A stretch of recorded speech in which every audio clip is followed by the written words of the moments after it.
Muy buenas noches, distinguida concurrencia. Para iniciar el programa de la conferencia de esta noche, tiene la palabra el coordinador de Relaciones Públicas de la Brigada de Rescate y Esperanza, señor Marcos Cabrejo Vázquez. Muy buenas noches con todos. Nuevamente estamos un miércoles para escuchar a nuestros grandes panelistas sobre preguntas y respuestas del COVID-19. A todos ustedes les damos la más cordial bienvenida y gracias por estar virtualmente presentes porque estas conferencias nos ayudan a informarnos, nos ayudan a educarnos acerca de toda la situación que estamos pasando actualmente. A nombre de la misión médica Jorge Arévalo Pans, Rotary Club Iquitos, Eddie Gómez Zúñiga y la presidente de la promoción 1990 del Colegio San Agustín, les damos la más cordial bienvenida.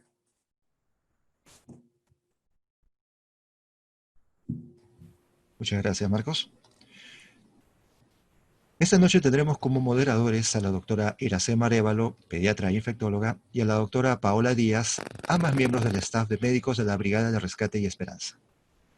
Nuestros conferencistas invitados son la doctora Mónica Ríos, quien es egresada de la Universidad Nacional de la Amazonía Peruana, con especialidad en pediatría de la Universidad Nacional Mayor de San Marcos en Lima y dermatología pediátrica en la Universidad Autónoma de Barcelona, Hospital Sant Pau. Actualmente labora en el Hospital de Barcelona y en la Clínica Dermatológica Dermic. Y el doctor Camilo Ruiz Garay, que es un distinguido miembro de nuestra promoción 1990 del Colegio San Agustín, médico cirujano egresado de la Universidad Peruana Cayetano Heredia, con especialidades en pediatría en la Sociedad Brasileira de Pediatría, así como intensivista pediatra del Instituto de Terapia Intensiva del Estado de Amazonas, en Brasil.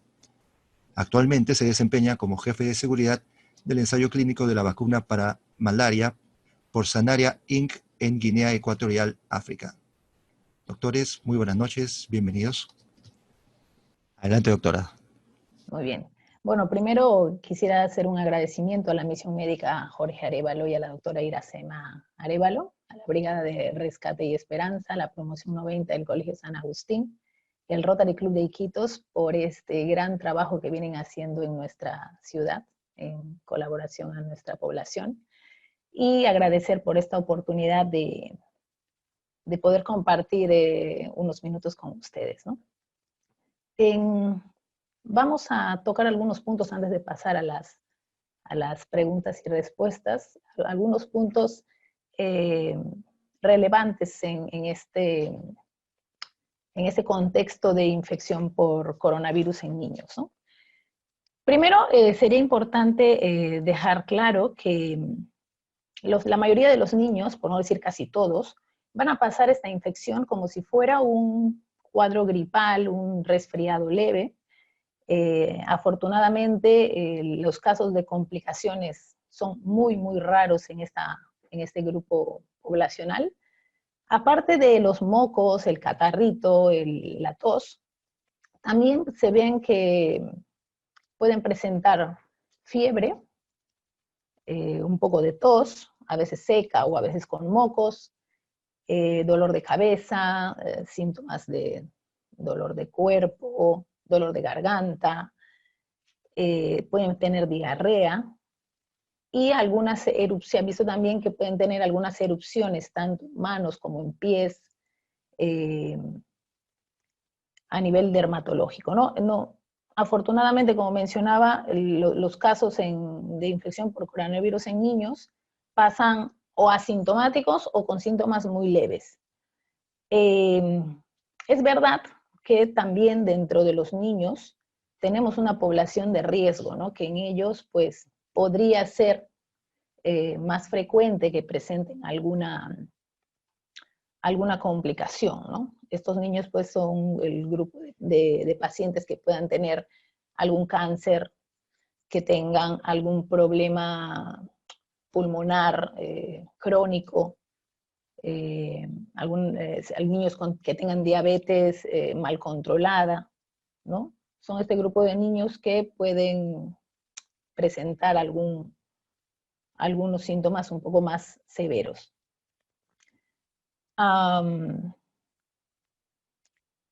En cuanto al diagnóstico, ya que no tenemos el acceso masivo a las pruebas, ¿no?, de coronavirus, pues para hacer un diagnóstico nos tendríamos que basar más que todo en los síntomas que nos hagan sospechar en esta infección asociado a un ambiente epidemiológico. ¿Esto qué quiere decir? Que un niño con los síntomas que acabo de mencionar, que tenga contactos de COVID positivo, pues eso nos da una alta sospecha de que el niño también podría estar pasando por esta infección.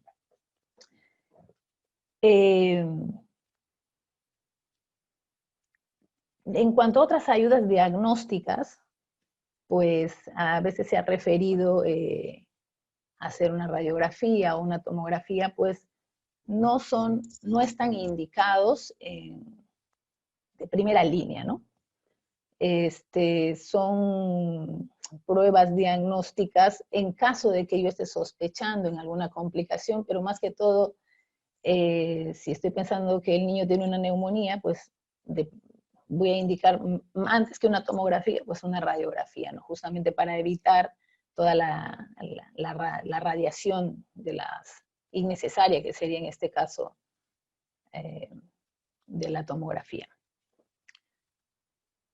También en cuanto al diagnóstico, tendríamos que tener presente que en nuestra comunidad no solamente existe el coronavirus, ¿no? Este virus ha entrado a la comunidad, pero los otros virus que siempre han estado ahí, que siempre han sido causa de enfermedad en los niños, siguen ahí coexistiendo con el coronavirus, ¿no?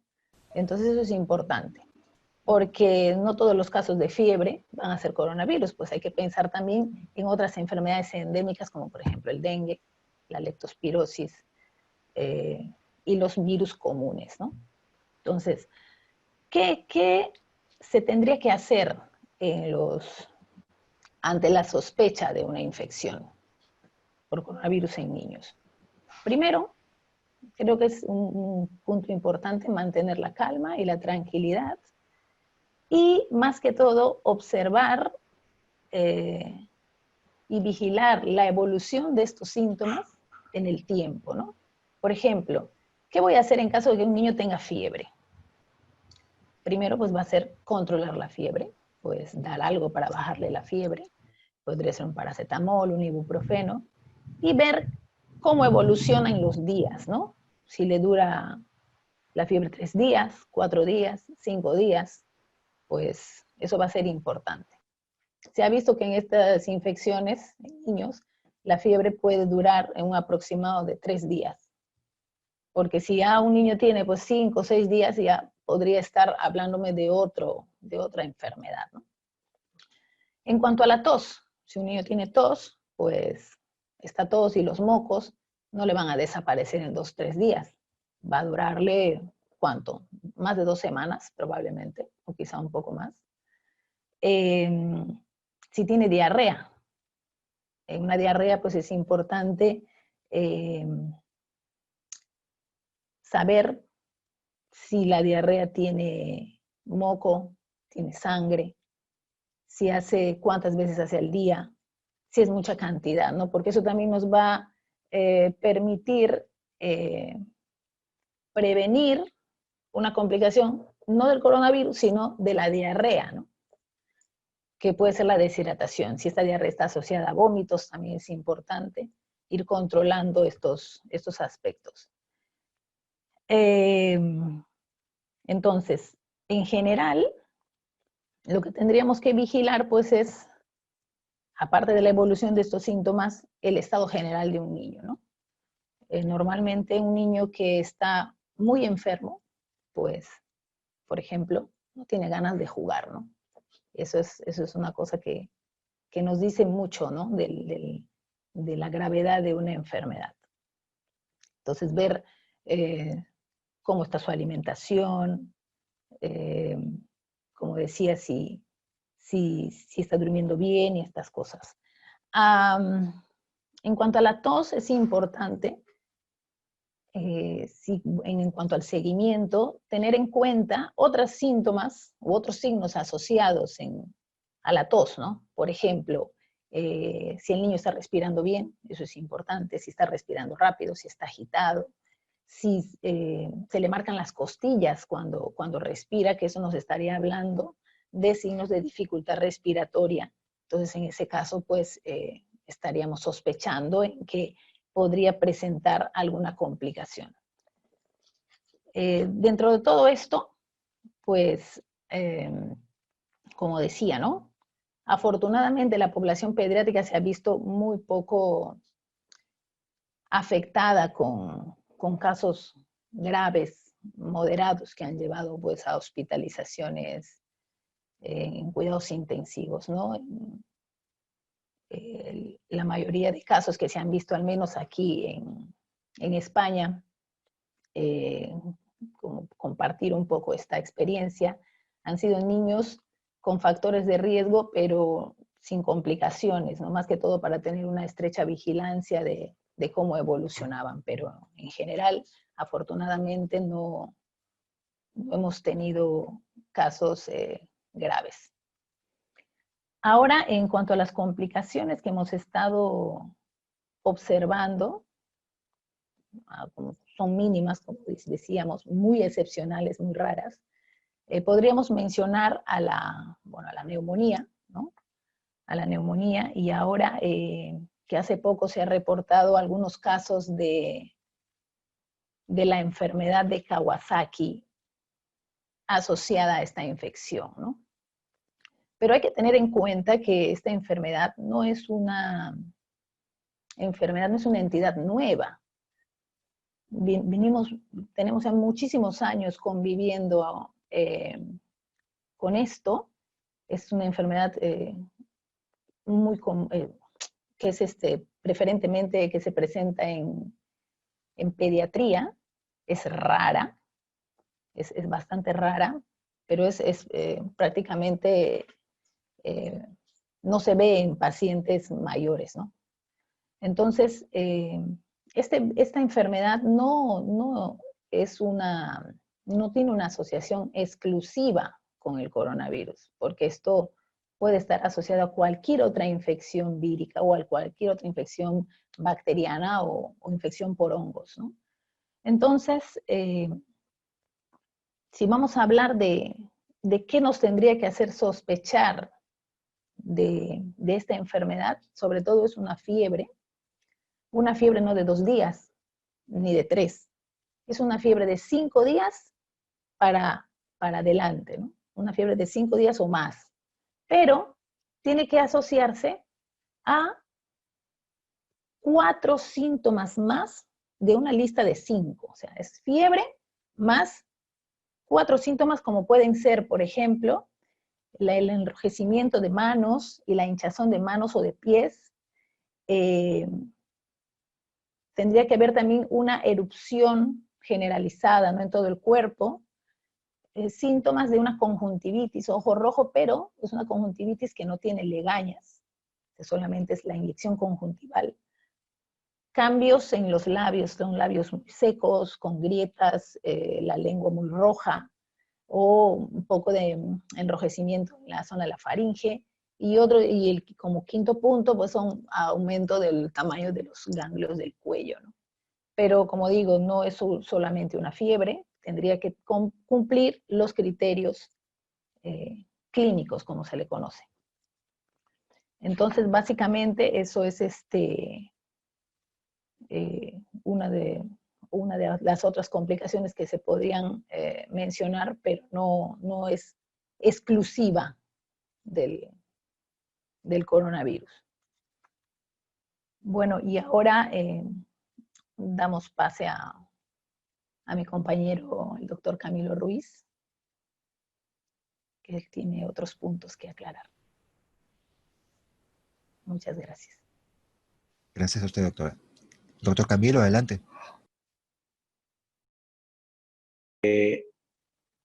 ¿Aló? ¿Me escuchan? Hola, hola. Sí lo escuchamos, adelante. Ok, gracias. No, reiterar el saludo primero a la comunidad loretana que nos está escuchando ahora a través de la Brigada de Rescate y Esperanza, liderado por nuestra querida doctora Iracema Arévalo, y a todo el equipo en su conjunto relacionados a la promoción 1990 San Agustín y la promoción, y Rotary International. Realmente todo esto hace posible realmente que se esté haciendo un trabajo mancomunado entre personas sensibles para poder tratar de apoyar a nuestra comunidad loretana desde, inclusive estando a muchos kilómetros y muchas millas de nuestra región. Bueno, en realidad yo creo que la doctora Mónica ha podido aleccionarnos, darnos una sinopsis bastante importante respecto a coronavirus, a COVID-19 como enfermedad en esta pandemia. Ya se habían escuchado algunos aspectos importantes en adultos, los cuales realmente son bien interesantes poder analizarlos en el grupo de población de riesgo que son los niños. Y es importante recalcar algunas cosas que la doctora ya había comentado, ¿no? Una de las cosas que realmente es importante poder recalcar es en cuanto a los factores de riesgo, ¿no? Y es importante esto porque realmente vemos que nuestra población loretana no vemos realmente muchos niños con patologías crónicas que se pueden ver en lugares desarrollados, ¿no? He tenido la oportunidad, por ejemplo, de estar en algunos lugares como Brasil, en donde realmente, por ejemplo, en Manaus y ciudades grandes como Lima y Sao Paulo, realmente los niños con enfermedades crónicas realmente es muy notorio palparlos. Trabajé algún tiempo en la ciudad de Iquitos y realmente no veíamos realmente, quizás porque a veces no se puede hacer el diagnóstico, pero no vimos realmente muchos niños con error innato de metabolismo, con problemas de niños prematuritos, por ejemplo, que tienen una capacidad de supervivencia en algunos otros lugares, como por ejemplo ciudades grandes, ¿no? Prematuros, extremos que tienen sobrevida, quedan con una afectación llamada displasia broncopulmonar, pacientes con cardiopatías complejas que sobreviven porque tienen capacidad de que en un lugar grande y complejo puedan tener cirugías tanto paliativas como cirugías definitivas. Estos pacientes quedan a merced de poder tener cualquier tipo de complicación por virus o por otras enfermedades asociadas a los niños en el mundo entero, ¿no? En nuestro caso, en la región Loreto, vemos muchos niños, realmente no vi mucha casuística, o en todo caso no hemos reportado, porque yo trabajé casi cerca de 2 años en la ciudad de Iquitos, teníamos pocos niños realmente con displasia broncopulmonar, teníamos pocos niños realmente con cardiopatía congénita cianótica y acianótica. Entonces, esto es un punto interesante poder conversarlo, poder discutirlo, porque realmente no tenemos quizás la casuística importante en la región, pero esto nos podría tranquilizar de una forma porque estos niños realmente son proclives en el mundo entero a poder tener esta comorbilidad podría traer consigo algún tipo de problema asociado a COVID-19. Eso es como primer punto. El segundo punto que yo quería referir es en relación a reforzar esta parte que decía la doctora Mónica Ríos, es en relación al diagnóstico, ¿no? Si bien cierto, estamos viendo que en el Perú y en Loreto estamos careciendo tanto de pruebas moleculares como pruebas de detección rápida por anticuerpos, lo cual tendría una utilidad determinada. Sin embargo, esto no es posible en el contexto nuestro, en la ciudad de Iquitos.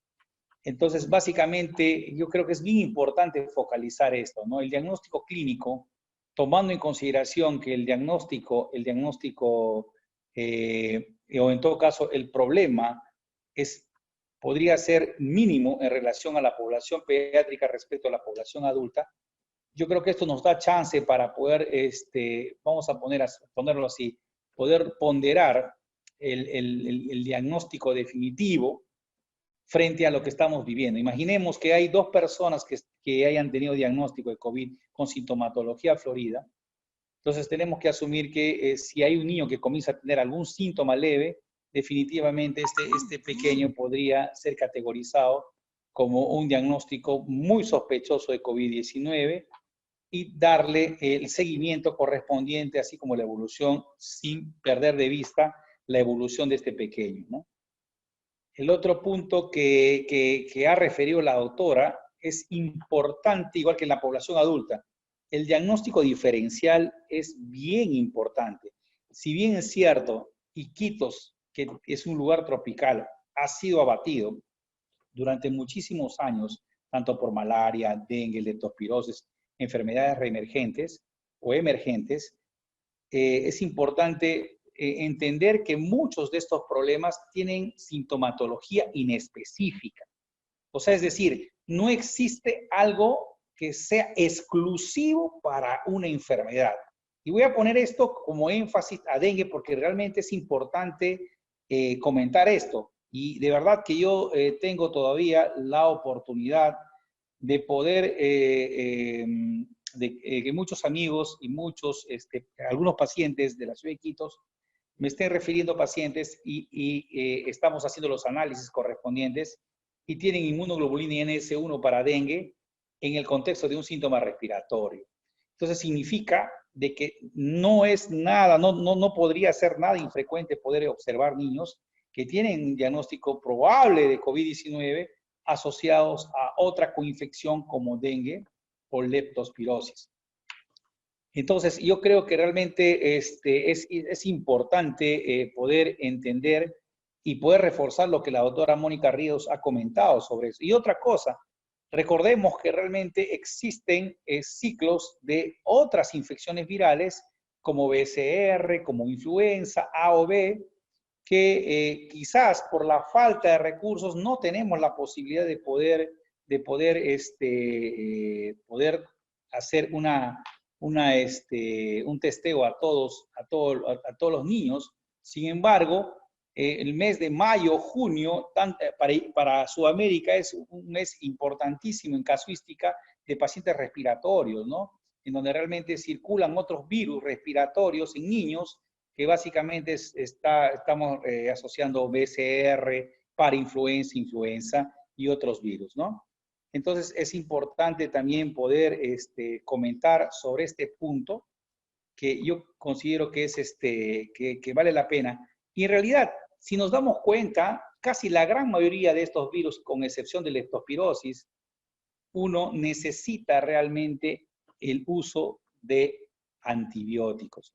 Si bien es cierto, yo creo que en tema de adultos se ha puesto muy de moda realmente utilizar algunos antibióticos. Yo creo que realmente es una de las situaciones en las que podríamos realmente prescindir de estos hasta no poder clarificar en la evolución clínica que haya sospecha de una infección bacteriana sobreagregada. Entonces, realmente yo creo que el uso racional de antibióticos se tiene que mantener tal cual se puede visualizar o enfocar a los pacientes con infecciones víricas. Y digo esto salvando leptospirosis porque si tenemos un inmunoglobulina M para leptospirosis o algún diagnóstico que nos dé la chance de poder verificar que el paciente tiene leptospirosis, naturalmente sería la regla la excepción, ¿no? Sería la regla la excepción, pero en general yo creo que debemos hacer una racionalidad de medicamentos frente a esta pandemia, sobre todo si se trata de una población menor. Ahora, en relación a la parte de las complicaciones, tal como lo dijo la doctora Mónica, siempre tratamos de ver si existe alguna diferenciación entre la historia natural de enfermedad en adultos y la historia natural en niños. ¿Y cuál sería la diferenciación en esta, ¿no? Hay diferentes series publicadas y la verdad que, si bien cierto, han sido a través de estos años, a través de este tiempo, a través de estos meses, se ha podido ver que existe una disminución, digamos, una disminución, perdón, una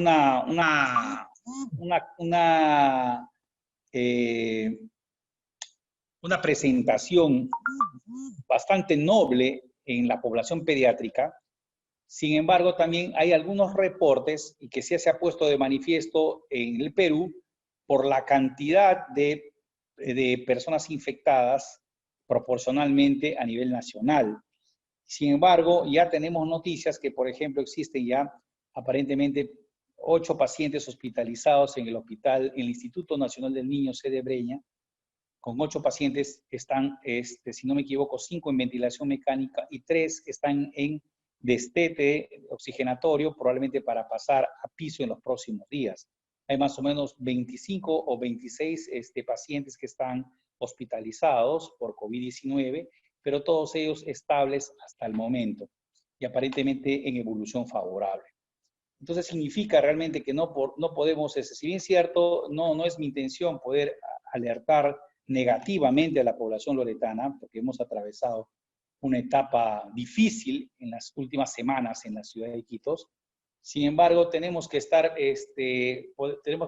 bastante prestos a ver cómo se desempeña la evolución clínica de los pacientes que tienen algún síntoma o, en todo caso, niños asintomáticos. Bueno, básicamente esto es lo que yo quería comentar. El otro, quizás para cerrar, es el tema de Kawasaki, ¿no?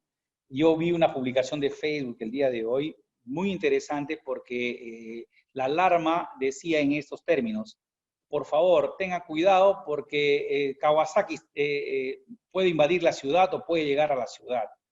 En ese sentido, yo solamente instaría la calma a las personas que realmente tengan algún tipo de sensibilidad frente a esta información, porque los medios de comunicación a veces también pueden generar este tipo de reacciones. Y hay que entender una cosa, ¿no? Que en realidad COVID-19 es una de las tantas infecciones respiratorias que ya han recorrido el mundo, ¿ya? Y estas infecciones respiratorias han traído consigo una respuesta inmunológica por parte de los pacientes. Quizás algunos de ellos ha pasado desapercibido, como lo que está pasando con COVID. Quizás pocos han tenido síntomas leves, y estoy hablando de la población pediátrica principalmente, pero unos pocos desarrollan realmente una respuesta inmunológica capaz de poder dañar algunos órganos específicos o muchos órganos. En ese sentido, la información es bastante grande al respecto, y es importante ver, porque yo en este caso yo tengo 9 años trabajando en cuidados intensivos, y donde se puede hacer diagnóstico definitivo, podemos ver realmente muchos niños con todas las patologías que se mencionan, ¿ya? Todas las patologías que se mencionan en nivel COVID-19 se pueden apreciar en patologías respiratorias virales en sus diferentes manifestaciones. Es decir, hemos visto niños con problema pulmonar y con una neumopatía parecida a COVID-19, que van a ventilación mecánica. Hemos visto niños que van con una neumonía leve, que llegan, que es la gran mayoría, llegan a hospitalizarse y posteriormente al tercer, cuarto, quinto, séptimo día van a casa, sin ningún tipo de lesión y sin ningún tipo de problemas. Hemos visto niños también con otras infecciones respiratorias que han llegado con problemas neurológicos, con miocardiopatía, han llegado con shock séptico asociados a un agente viral inclusive. Entonces yo realmente quiero mostrarles a ustedes esto y recabar lo que la doctora ha mencionado con antecedencia y reforzar estas cosas que ya se habían comentado inclusive cuando se hablaba de la patología en el adulto. Bueno, eso básicamente es lo que yo quería comentar ahora. Y otra cosa, que reforzar esta última parte, que el síndrome de Kawasaki, con todas sus características, pues viene a ser prácticamente una respuesta inmunológica diferenciada genéticamente en el paciente, susceptible de poder hacer esta reacción, y que definitivamente no se presenta en la gran mayoría de pacientes afectados por COVID-19 u otra patología respiratoria o viral. Bueno, eso es básicamente lo que yo quería decir, bueno, como antesala, ¿no?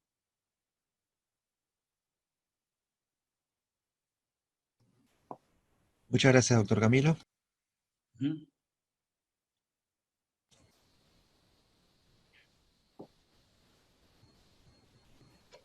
Adelante, doctor Iracema. Gracias a los dos y para recapitular, más del 90% de los niños hacen una enfermedad por el virus, más de 50% diría primero, asintomático, nunca se enteraron que ni siquiera pasó el virus por ellos.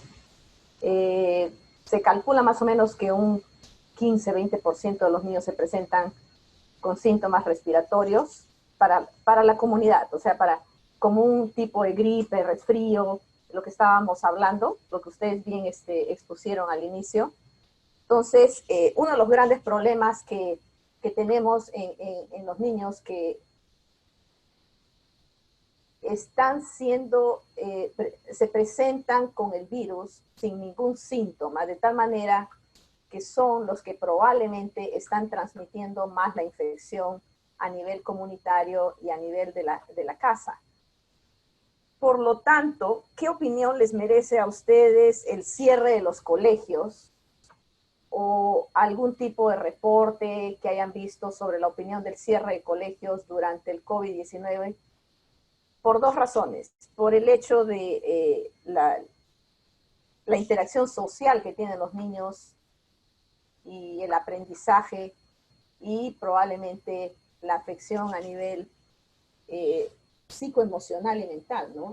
No sé si doctora Mónica, doctor Camilo, si tienen alguna opinión al respecto. Doctora Mónica, le cedo a usted el inicio, si usted gusta, para poder discutir este punto. Bueno, igual la experiencia en cuanto al cierre de los colegios, pues aquí también lo estamos pasando, ¿no?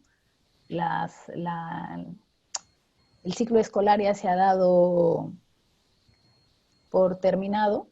Los niños en principio no van a volver al colegio, salvo ciertas excepciones para niños que están terminando un grado, se podría decir, ¿no? Lo del último año de primaria y lo de bachillerato. Pero justamente la base de todo esto es, como menciona la doctora Arévalo, que es porque se plantea que los niños eran los que más, se pueden decir, eran los más infecciosos o lo que más podían diseminar el virus en la comunidad, ¿no?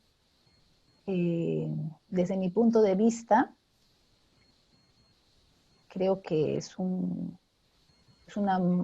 forma de prevención importante a nivel comunitario. Claro que esto conlleva a otros problemas de conciliación familiar, ¿no? Porque ahora, si los niños siempre han estado en el colegio en horarios que permitían trabajar a los padres y todo eso, pero toda esa normalidad pues ha venido a cambiar un poco con la presencia de este virus en nuestra sociedad. Gracias. ¿Doctor Camilo? Ya, ¿se me escucha? Sí. Ya, ok. Bueno, en realidad, inclusive la Organización Mundial, las Naciones Unidas estaba revisando sobre este punto, ¿no? Y realmente ciudades en donde realmente el índice de pobreza es bastante grande, quizás es el sector más afectado en este punto, ¿no? Porque hay que recordar que en algunos lugares en el mundo, en países en vías de desarrollo, existe la posibilidad de que los niños que van a las escuelas puedan tener también consigo un paquete global de servicios, ¿no? Que incluye el tema alimentario, que incluye inclusive los recursos de salud como vacunas y atención médica. Entonces, esto realmente yo creo que los líderes a nivel mundial van a tener que tener la capacidad de poder reaccionar frente a este fenómeno. Yo creo que Loreto no está exento de ello. Yo creo que realmente eso es un punto bien importante para que nosotros en Loreto tengamos que tener una organización social y política capaz de poder enfrentar estos problemas serios en nuestra región. El otro aspecto, sabemos perfectamente, uno siempre está en medicina, nosotros tomamos siempre decisiones que quizás igual que en la política y en los temas sociales, ¿no? El riesgo y el beneficio. Entonces, la gente siempre está tratando de visualizar estos aspectos. Riesgo, beneficio. ¿Cuán riesgoso es? Por eso es que inclusive mucho se estuvo achacando, por ejemplo, el tema de la falta de cumplimiento por parte del poblador loretano respecto a la pandemia. Sin embargo, cuando vemos los condicionantes sociales y las costumbres y la cultura y otros aspectos determinantes como la economía, nos damos cuenta de que definitivamente es un factor. La gente salía al día a día a tratar de buscarse el pan de cada día para los próximos 2 o 3 días. Y en ese sentido, yo creo que uno tiene que ponderar esas cosas que a las finales pues terminan siendo de sobrevida para el componente humano general e integral. Entonces, ahora, sabemos perfectamente bien que un niño que no va al colegio definitivamente tiene hay todo un componente sociopsicológico. Sin embargo, se ha podido, algunas revisiones que he podido hacer hasta el momento, datan que aproximadamente 1 de cada 9 niños realmente podrían tener algún impacto psicológico, psicoafectivo, producto de todo lo que puede generar realmente esta pandemia y en todo caso, pues el aislamiento que estamos teniendo en muchos países en el mundo. Y con respecto a eso, quiero hacer mención, hay un artículo justo que salió el otro día, y solo voy a poner el ejemplo, ahorita este estudio se ha hecho acá en Estados Unidos. Muchos de los niños acá en Estados Unidos reciben el desayuno y el lonche en la escuela. Entonces, hasta 50% de los niños que reciben eso y vienen de áreas con pocos recursos económicos. Entonces, estamos viendo en esta área y que de repente se podría aplicar también a Iquitos, es el hecho que el colegio significa también el sitio donde ellos pueden alimentarse, eso es 1. 2, es el hecho que esta infección siendo básicamente asintomático en el niño, es muy difícil y controversial. Ponía en el artículo muy difícil y controversial el cierre de los colegios y permanecer con el cierre del colegio durante el año, porque la tasa de transmisión es muy altísima y en la población pediátrica es asintomática generalmente y con síntomas muy leves que se pueden confundir con un resfrío o simplemente un caso leve de la gripe. Entonces, cuestionaba mucho el cierre de la escuela, que continuara con este mismo patrón durante el año académico que acá en Estados Unidos comenzaría en septiembre, lo cual podría poderse hacer tener una actitud crítica para nosotros en el Perú de tomar las próximas medidas, porque en realidad cuando la infección se presenta de manera asintomática en la población pediátrica, hace muy difícil poder predecir cómo vamos nosotros o prevenir completamente la transmisión de la infección en una población que no muestra síntomas.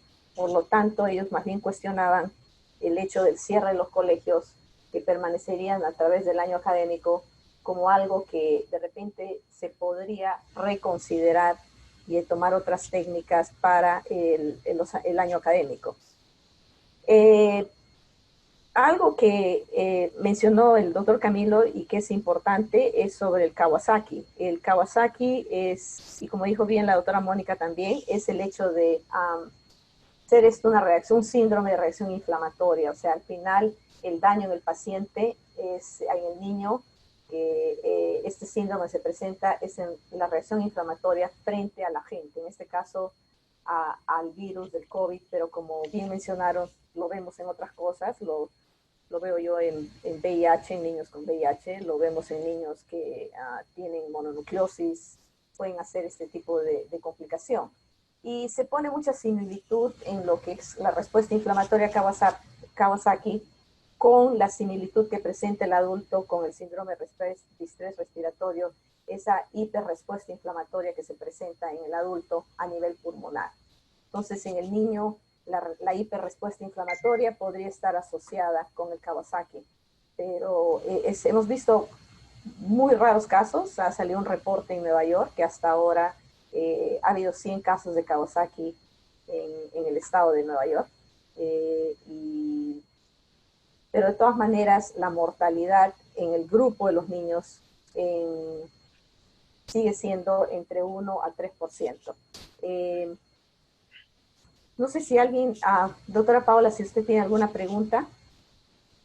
Sí, me gustaría preguntar acerca de varias personas siempre al hacer llamadas se cuestionan mucho, como a veces tienen pacientes COVID con síntomas y viven con niños, viven con bebés, quieren saber las medidas preventivas que deberían tomar tanto los padres como los niños. Entonces, ¿cuáles serían las medidas para ellos, ¿no? Porque siempre es la pregunta que se están realizando, ¿no?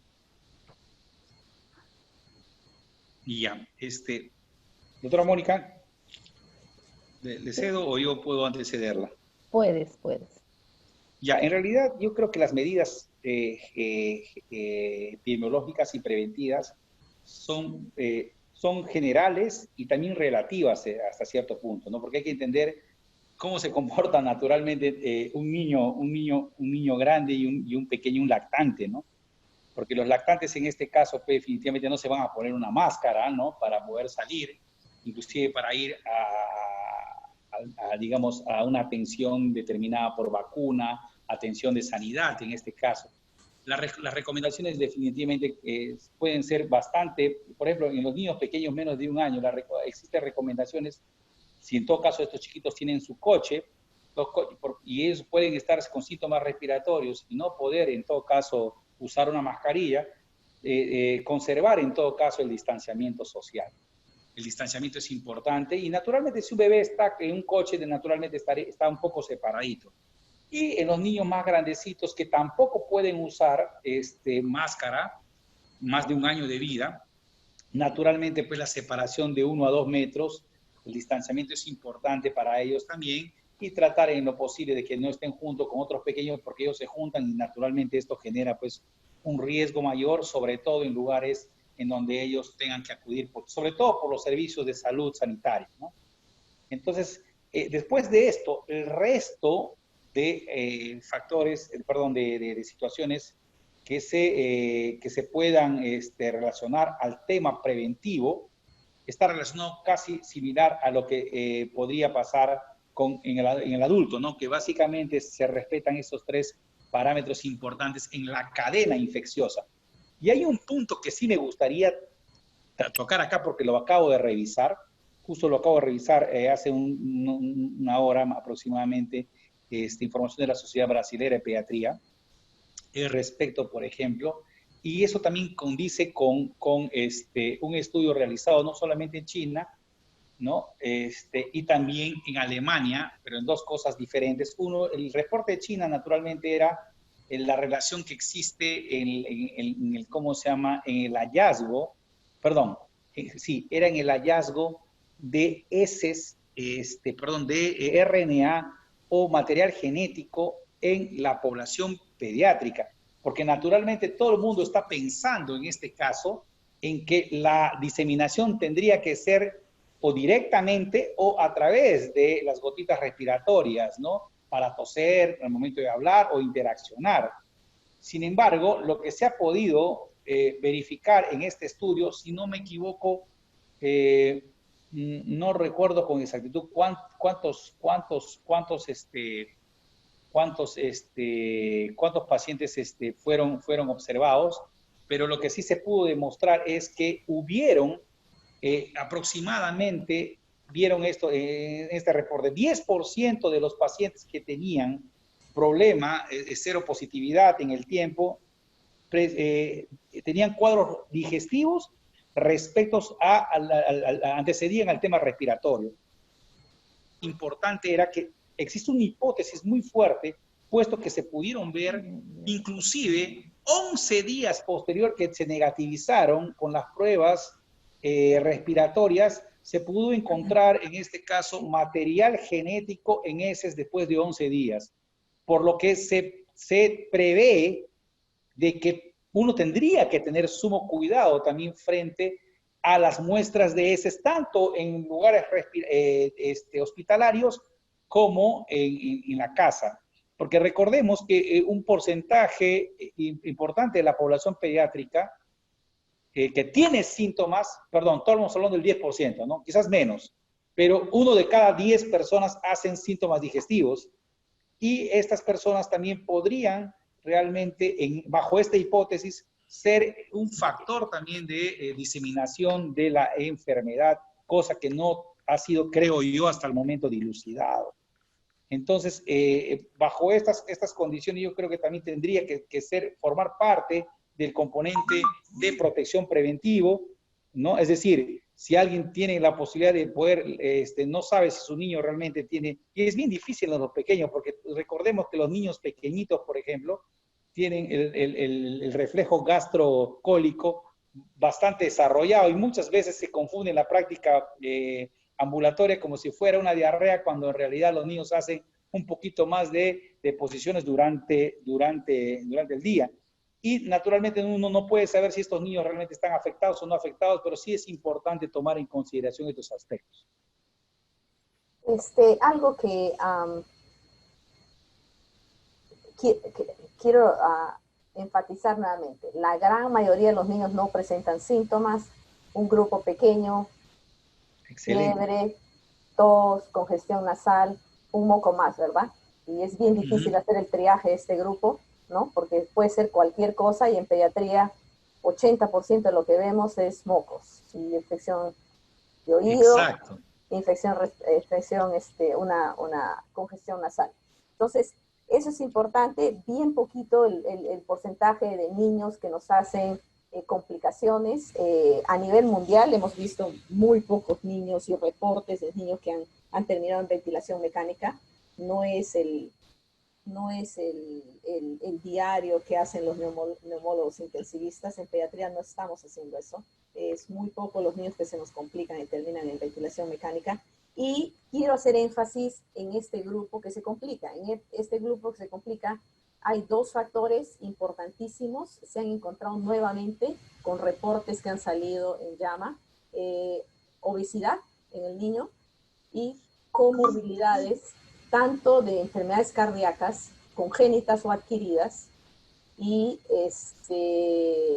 enfermedades cardíacas, y estos niños prematuros que tienen complicaciones pulmonares, displasia broncoalveolar, que tienen complicaciones más adelante con problemas pulmonares. Entonces, este es el grupo que se complica. Hay 2 cosas importantes también que se está viendo en pediatría, que el grupo menor de 1 año, los infantes, los menores de 1 año, y los niños con enfermedad autoinmune, parecen hacer una infección súper leve.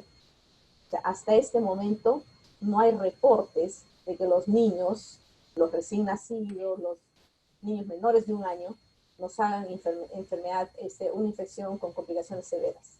Entonces, es importantísimo y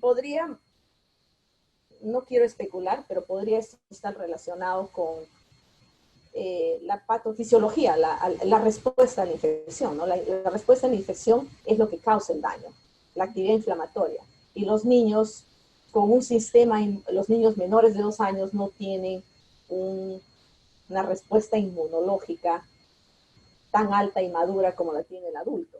Por lo tanto, de repente, podría ser una de las razones por la que los niños y los infantes menores de 1 año o los niños con enfermedades autoinmunes no se nos complican en la medida que nosotros pensábamos que iba a pasar.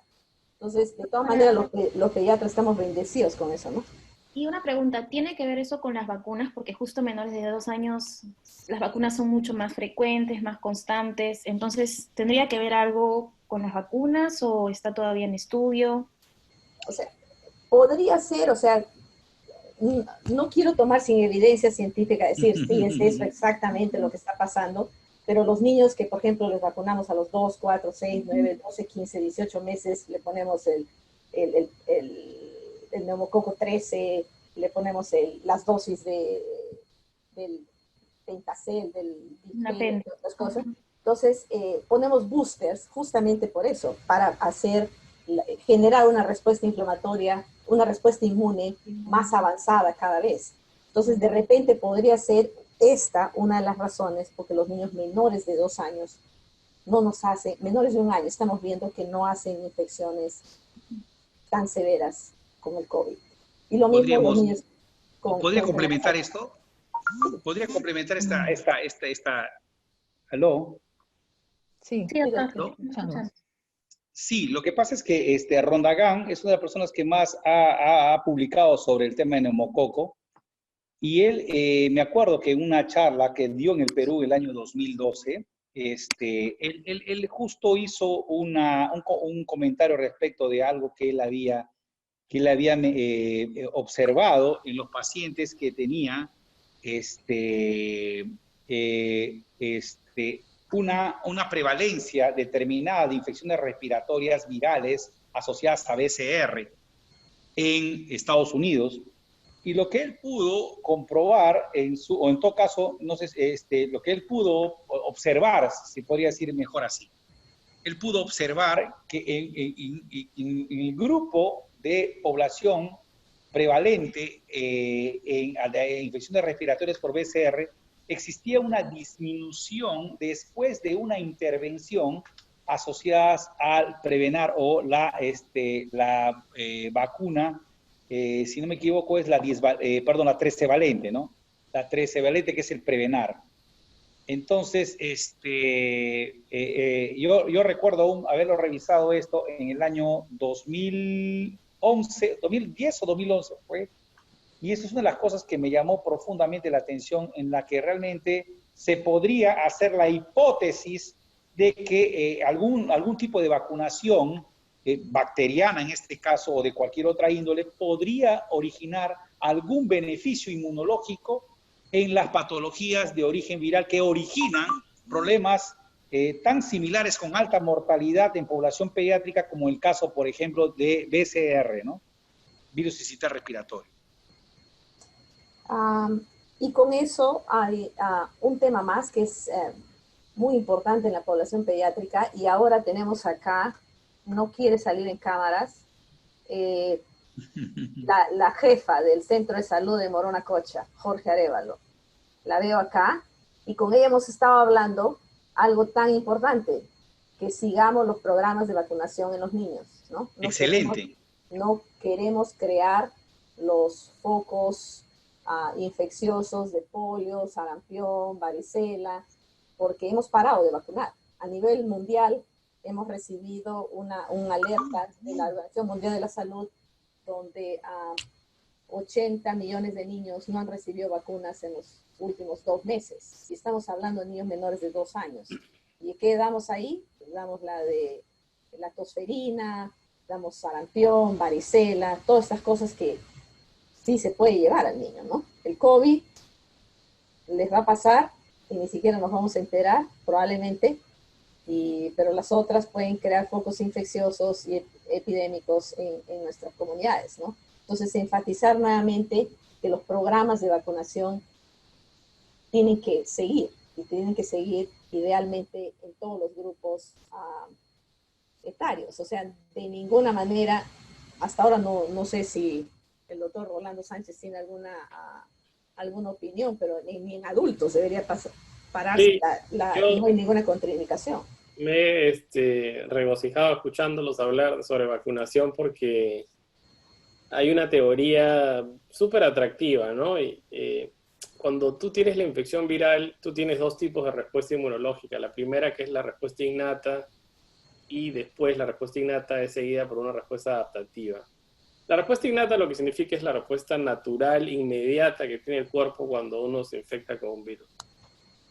Había una teoría, y era que cuando nosotros nos vacunamos, hay diferentes tipos de vacuna, ¿no? tú puedes vacunar a alguien con un patógeno vivo atenuado, lo puedes vacunar con un patógeno muerto, o lo puedes vacunar con una proteína. La teoría es que cuando usas patógenos vivos atenuados, el estímulo inmunológico es mucho más fuerte, mucho más pronunciado, sobre todo la inmunidad innata. Entonces, en Rusia, en Asia, lo que habían observado es que cada vez que daban vacunación para polio, por ejemplo, que usa todavía en algunas partes del mundo virus atenuado, o usaban la BCG, que usa un bacilo vivo atenuado, se daban cuenta que en los años en que usaban esas vacunaciones, la frecuencia de infecciones respiratorias en general disminuía.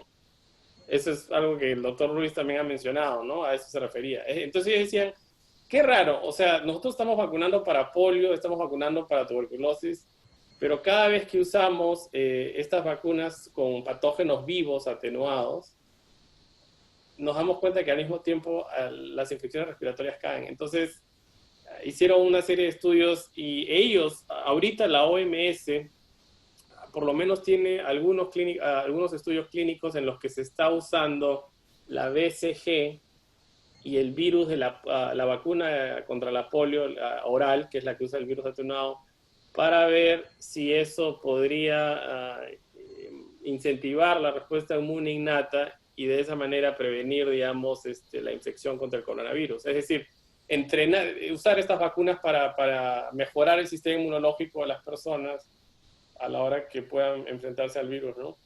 Decían que esta era la teoría por la cual los niños les iba mucho mejor con el coronavirus, porque están siendo constantemente estimulados con infecciones, de manera que su sistema inmunológico está mucho mejor preparado, ¿no? Entonces me parece fascinante. Yo no sé si en Perú todavía se use la vacuna de la polio, ¿es la presentación inyectable o es la vacuna oral? Porque en Estados Unidos, por ejemplo, se dejó de usar la vacuna oral porque hay un movimiento en contra de las vacunas muy fuerte, entonces había mucho miedo de que algunos niños en un porcentaje muy pequeño pudieran hacer cuadros de polio usando virus vivo atenuado. Entonces, todo se ha pasado a inyectables que usan ahora el virus muerto, ¿no? Pero en el Perú... No en el Perú se utiliza el polio inactivado. Es parte del Pentacel, que es una vacuna que tiene 5, ¿ya? Que es básicamente toxoides, difteria, tétanos, pertussis acelular. Es inyectable ahora. Es inyectable. Ya no se usa la vacuna oral. La vacuna oral es que viene en el Pentacel, viene con difteria, tétanos, pertussis, paralotosferina. Y básicamente en Estados Unidos se dejó utilizar durante la epidemia del VIH, porque vimos que los pacientes con VIH desarrollaban polio cuando vivían con un niño que excretaba la vacuna, el virus de la vacuna oral, en las heces. Entonces estos pacientes se contagiaban y ahí se pasó, pero estamos viendo que la inmunidad también está disminuyendo bastante con el polio inactivado. Yo no sé si Raúl, el doctor Raúl Chuquillauri, tiene alguna opinión, él es epidemiólogo, y no sé si está ahí, sería interesante escuchar su punto de vista sobre las vacunas a nivel mundial, ¿no? O sea, lo que queremos enfatizar es seguir usando las vacunas. No debemos parar los programas de vacunación y seguir. O sea, tenemos muchos, miles y millones de niños que tienen que ser actualizados con todas las vacunas que han perdido en los últimos 2 meses. En el sistema donde yo trabajo, se calcula que más o menos hemos dejado de dar un promedio de 20,000 dosis de vacunas en los últimos 2 meses. Doctora Paula, no sé si usted tiene alguna pregunta. Bueno, también se está observando mucho, como ustedes habían mencionado, la automedicación. Pacientes que le están dando a sus niños mucho claritromicina, acitromicina, etcétera, etcétera. Justo el doctor Camilo habló sobre la infección sobreagregada. Así que me gustaría que explique un poco más al detalle el por cuándo será realmente necesario el uso de antibióticos para que los mismos pacientes, las mismas personas vean que no se tiene que usar todo el tiempo. Y qué significa esa infección sobreagregada para que ellos más o menos entiendan el por qué, ¿no? Ya. Ok, en realidad este es un tema histórico, porque si bien es cierto, esto es un tema que yo he podido observar con bastante frecuencia en América Latina, porque yo he transitado Lima, Iquitos, Yurutí, Manaus, Santa Catarina y Sao Paulo. Y he visto realmente un comportamiento bastante similar cuando uno hace terapia. Por ejemplo, ese es un punto de vista, no quiero atentar contra la moral ni contra la ética de los profesionales de la salud, pero lo que sí yo voy a hablar hoy día porque yo vengo haciendo una campaña en favor del uso racional de antibióticos, ¿ya? Y lo que Rolando Sánchez en algún momento había comentado, la famosa terapia de soporte, ¿no?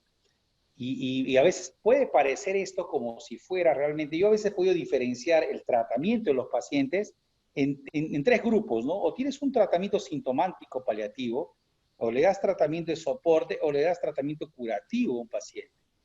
Pero cuando estamos hablando de infecciones respiratorias virales, ya sabemos definitivamente que no existe un elemento de medicamentos, hablando de medicamentos, que pueda realmente tener tener como componente curativo, porque definitivamente no existe o no tenemos el alcance, salvo algunas excepciones, de tener un tratamiento curativo o en todo caso inhibitorio, digamos, ¿no? De la infección por una infección viral. Coronavirus no está exento de ello. ¿Ya? No tenemos pruebas todavía, hay estudios todavía que sugieren que podríamos tener quizás ni siquiera para matar al virus, sino para atenuar una respuesta inmunológica. Entonces, en ese sentido, yo creo que el concepto estaba médicamente claro, pero ¿qué es lo que pasa? Tú te vas a un lugar determinado y tu colega te dice, o un compañero dice, oye, ¿sabes qué? Pues discúlpame, pero él tiene leucoinfeccioso y tiene una PCR de 17, pero es alta porque tú ves el rango, ves un rango determinado de 0.5 a 1, pero en el laboratorio al final dices, no, pero tiene 17, entonces tiene un problema infeccioso bacteriano, le tomas una hemograma y el hemograma está con 15.000. Ah, no, es un leucoinfeccioso, por lo tanto, y PCR alta, y yo le voy a iniciar tratamiento antibiótico y el paciente está entrando en insuficiencia respiratoria y va para ventilación mecánica. Me estoy colocando en el extremo de los casos, pero cuando tratamos pacientes ambulatorios también pasa algo parecido.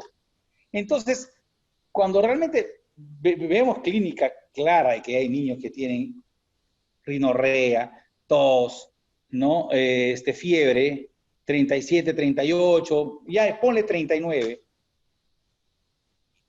Automáticamente el cerebro humano dice, no, yo quiero proteger a ese niño. Yo muchas veces he tratado de entender a nuestros compañeros y decir, ah, no, pero tiene fiebre alta, entonces hay que darle una citromicina, una claritromicina, porque realmente nos estamos asegurando de que el paciente pueda mejorar clínicamente en el tiempo y le estamos dando la chance de una sobrevida.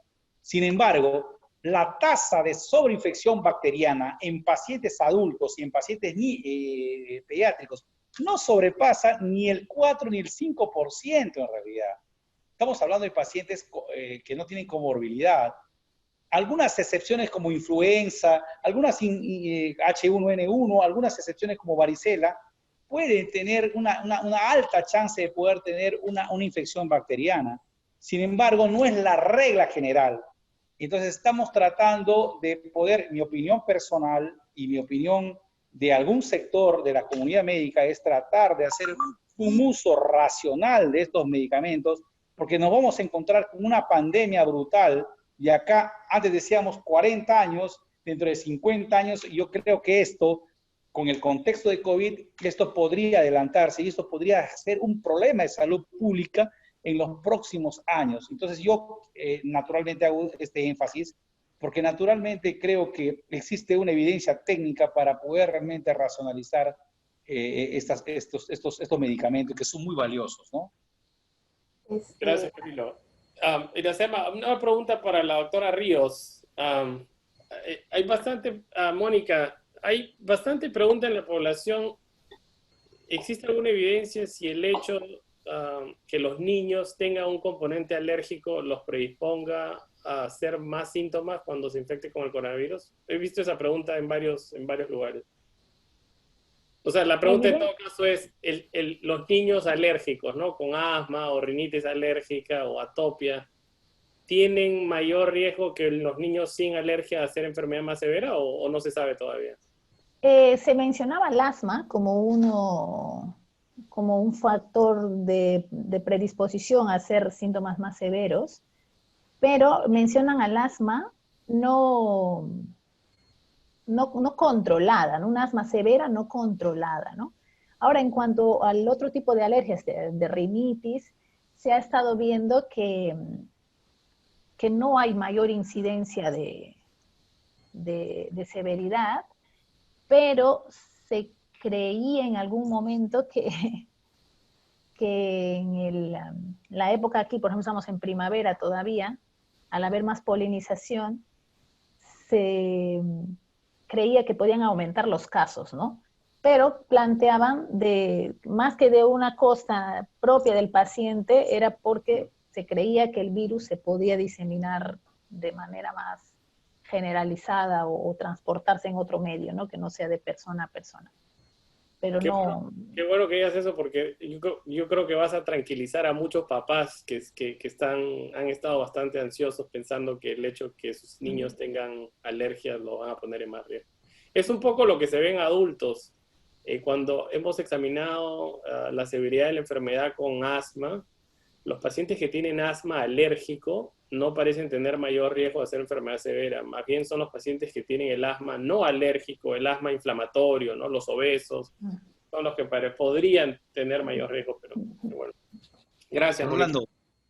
¿Podría dar un aporte respecto siempre, a ese Camilo Ruiz, por favor, siempre tus aportes son bienvenidos. Gracias. No, realmente lo que se ha podido observar, realmente hay algunos aspectos que vale la pena quizás mencionarlo, ¿no?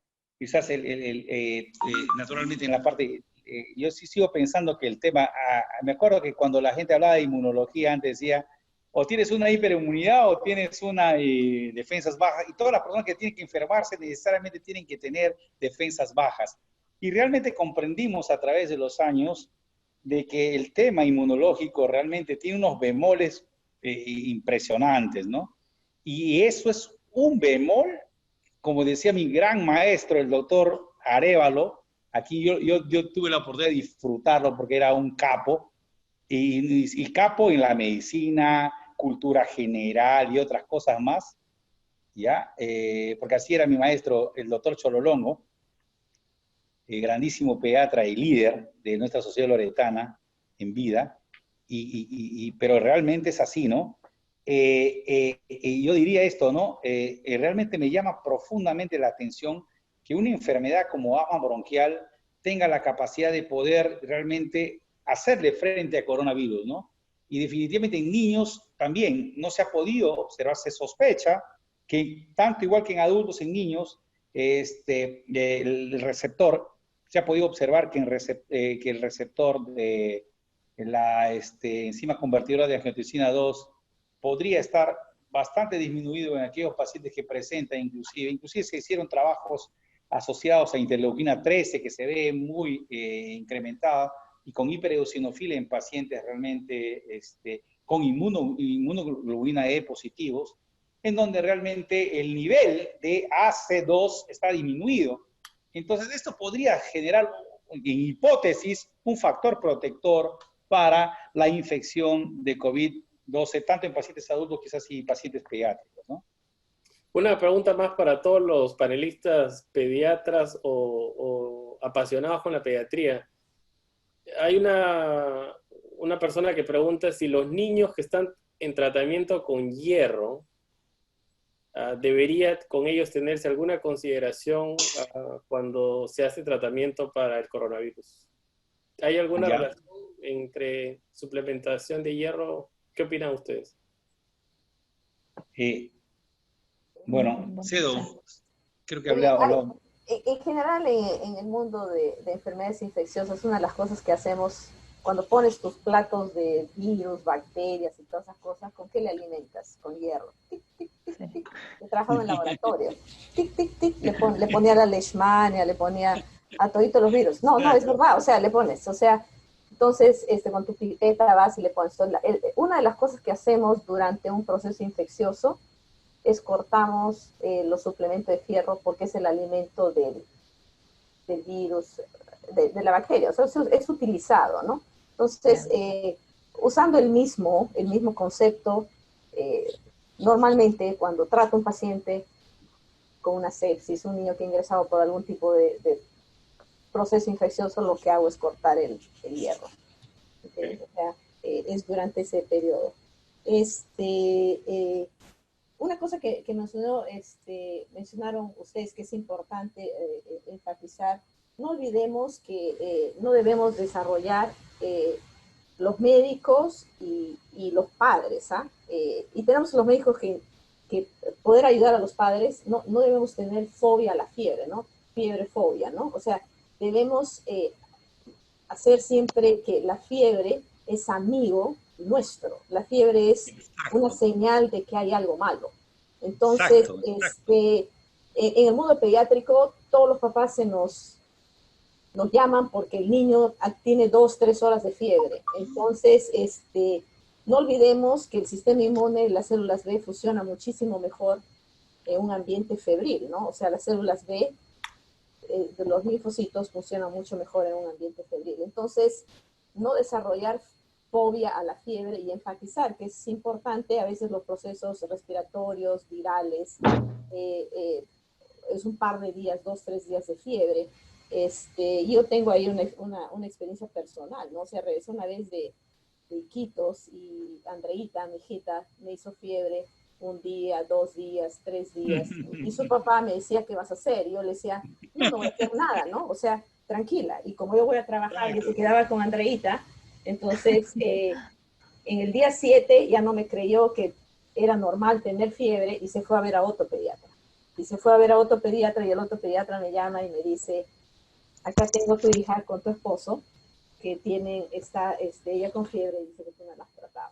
Entonces, al final terminó siendo una infección respiratoria por el herpes 6, HHV6, el que da rociola, ¿verdad? Entonces, sí. Ese fue el que salió y se prolonga a veces la fiebre mientras el niño no te luzca totalmente mal, no necesitamos dar antibióticos, ¿verdad? Y no olvidemos también que no debemos tratar pruebas de laboratorio, sino que tenemos que tratar al paciente, ¿no? Bien. No sé si hay otra pregunta, doctora Paula. O alguna de... No, bueno, el doctor ya Rolando respondió sobre la reinfección. Los niños que ya tuvieron COVID pueden volver a infectarse. Lo ha respondido, pero escrito. No sé si alguien quiere responder esa pregunta.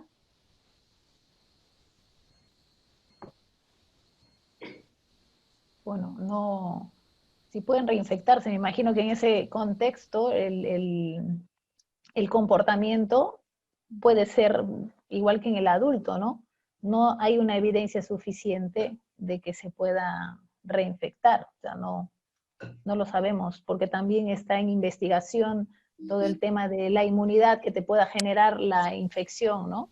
Que se cree que también está en relación a la gravedad de los síntomas.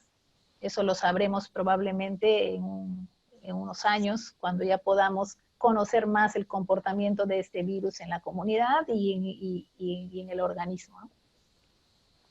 Hay una pregunta del público. Dice, mi sobrina nació en marzo, justo cuando empezó la cuarentena.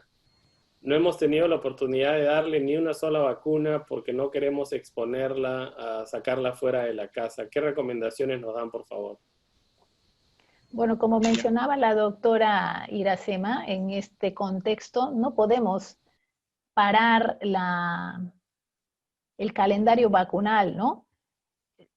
Pero hay que entender también que las circunstancias en nuestra ciudad, pues, ha hecho que ya haya un temor de llevar a los centros de salud, no solamente a los niños, ¿no? Sino a cualquier otra persona, no quieren ir a los hospitales, no, primero porque también el personal de atención sanitario ha disminuido, ¿no? Pero yo creo que si habría la oportunidad de acercarse a un centro de salud a vacunar, tomando las medidas de prevención, las medidas adecuadas, irse con una mascarilla, intentar no tocar lo necesario en nuestro entorno, creo que sería conveniente que se comience la vacunación, ¿no? Le tocaría la vacuna de los 2 meses en principio a esta niña. Y Morona Cocha ya está dando vacunas, ¿ah? Es lo que me dice Vale, la eso señora Terán. Ya están dando eso es vacunas un desde buen- hace 2 días, así que pueden ir ahí. Ujú. Muy bien. Qué bueno. Sí. Hay una pregunta más, pero en general, bueno, para todos, no necesariamente pediátrico. Dice, mi tío no tiene ningún síntoma, pero salió positivo para el COVID. ¿Qué debo hacer y cómo debo tratarlo? Bueno, si ha salido positivo, pues primero tendríamos que ver qué le ha salido positivo, ¿no? Si es un PCR, si son las inmunoglobulinas, y si las inmunoglobulinas son hechas en serología o la prueba rápida. Pero ante un caso positivo al COVID, pues lo primero que hay que hacer es aislamiento, ¿no?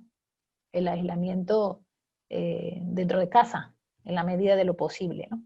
Manteniendo estas medidas que ya conocemos del lavado de manos, del distanciamiento, a veces se intenta no decir distanciamiento social, sino un distanciamiento de seguridad, con el lavado de manos y todas las otras medidas que ya conocemos. Esa sería la recomendación, sobre todo más que para disminuir la propagación, ¿no? de este virus. No sé si podía complementar algo que me acaba de llegar en estos días. Era sobre justamente el día de hoy, perdón, para mí ya es, Mónica y yo estamos son las 3, casi 3:30 de la mañana, ¿no? Pero en realidad, casi 4 de la mañana. Pero en realidad, el día 3 llegó una información interesante sobre Kawasaki, porque ahí existe un reporte en el British Medical Journal, justamente compartida por un gran amigo, y la verdad que me llama profundamente la atención porque evaluaron 21 niños en Francia y sobre el síndrome de Kawasaki, ¿no? Y lo voy a compartir con todos ustedes el día de hoy, ¿no? Porque en realidad yo estoy viendo aquí que, por ejemplo, las conclusiones se dan de la siguiente manera.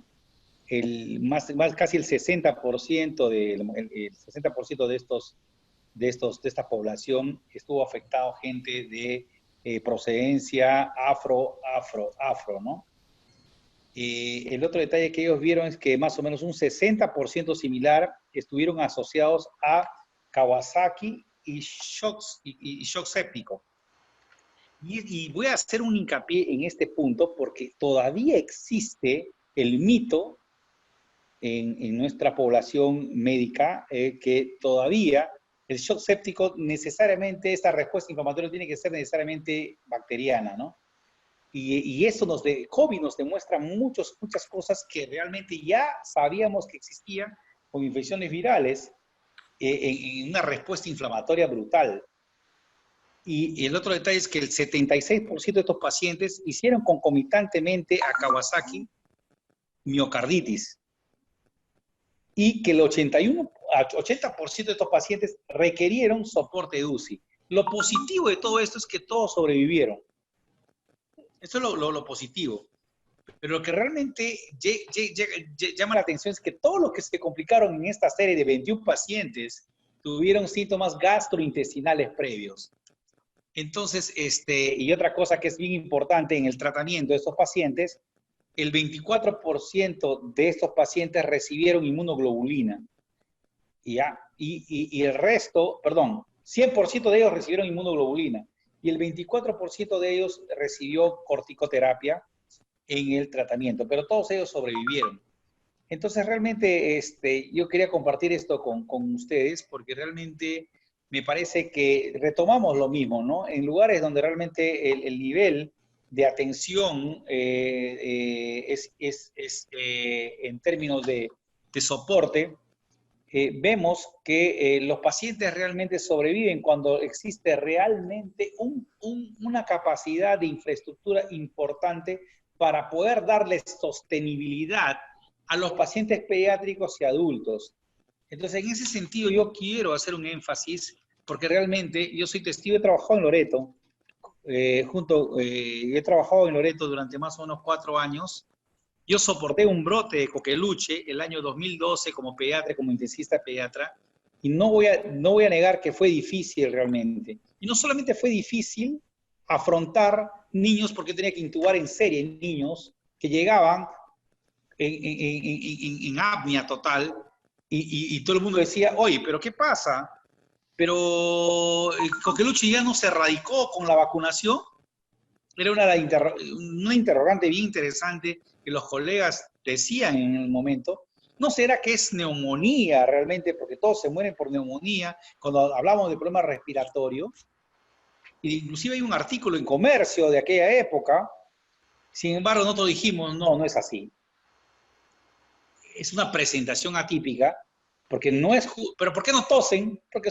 Porque tienen 1 mes de vida, porque tienen 2 meses de vida. Y ellos hacían paradas respiratorias sobre la marcha.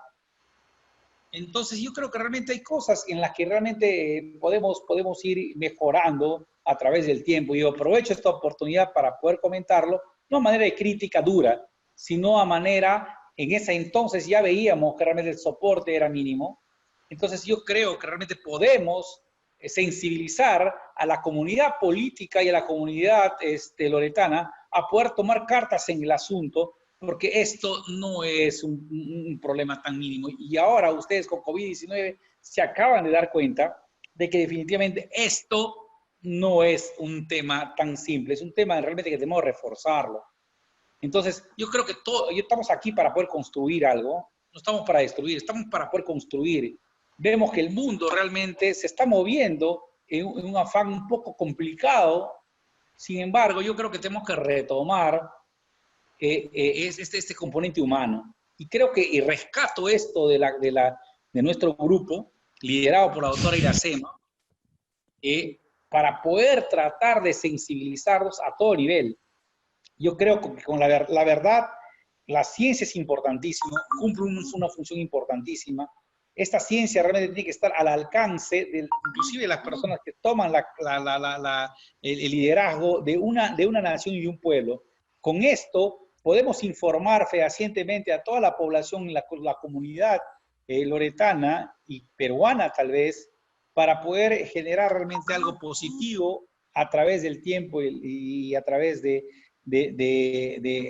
para todo un componente principal poblacional. Bueno, eso es lo que yo quería comentar, ¿no? Gracias, doctor Ruiz. Por cierto, qué bonito ver a la doctora, Ríos y al doctor Camilo Ruiz, que imagínate, se han quedado hasta las 3, 4 de la mañana despiertos solamente para poder participar en esta reunión. La verdad que es emocionante, ¿no? Muchas gracias, la verdad. Porque yo imagino que además mañana tiene que trabajar normal. El doctor Ruiz está acostumbrado a desvelarse, pero la doctora...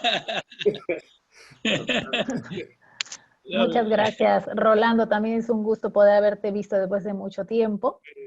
Y nada, y reiterar el agradecimiento a la brigada, a la doctora Iracema, por darme la oportunidad de ser partícipe en este trabajo, ¿no? Como mencioné al inicio, en beneficio de nuestra población.